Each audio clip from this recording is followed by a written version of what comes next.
ବିଛା ରାଶି ଭାବପ୍ରବଣତା ଜନିତ ମାନସିକ ସ୍ଥିତି ଆପଣଙ୍କ ଭଲ ରହିବ ନାହିଁ।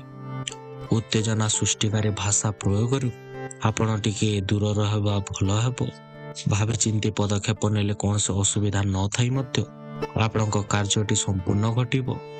ସାହିତ୍ୟ, ସାମ୍ବାଦିକତା, ରାଜନୀତି, ସଭା ସମିତି, କ୍ରୀଡ଼ା, କଳା, ସଙ୍ଗୀତ ଏବଂ ଚଳଚ୍ଚିତ୍ରରେ ଆପଣଙ୍କ ସମସ୍ୟାର ସମାଧାନ ହୋଇଯିବ।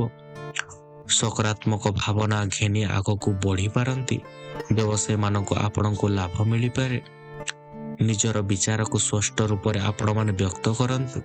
ରାଜନୀତିରେ ନିଜକୁ ଦୃଢ଼ ଆପଣମାନେ ରଖିପାରନ୍ତି। ଛାତ୍ରଛାତ୍ରୀମାନେ ଉତ୍ତମ ଫଳ ପ୍ରଦର୍ଶନ କରିବେ।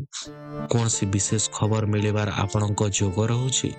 ଡାକ୍ତରୀ ଛାତ୍ରୀ କିଛି ନୂତନ ଜିନିଷ ଶିକ୍ଷା କରିପାରନ୍ତି। କାହାର ପ୍ରଲୋଚନାରେ ଆପଣମାନେ ପଡ଼ନ୍ତୁ ନାହିଁ। ଆଜି ଆପଣଙ୍କ ଶୁଭ ରଙ୍ଗ ହେଉଛି ଲାଲ, ଶୁଭ ସଂଖ୍ୟା ହେଉଛି 9 ଏବଂ ପ୍ରତିକାର ପାଇଁ ନୃସିଂହଙ୍କ ମନ୍ତ୍ର ପାଠ କରନ୍ତୁ।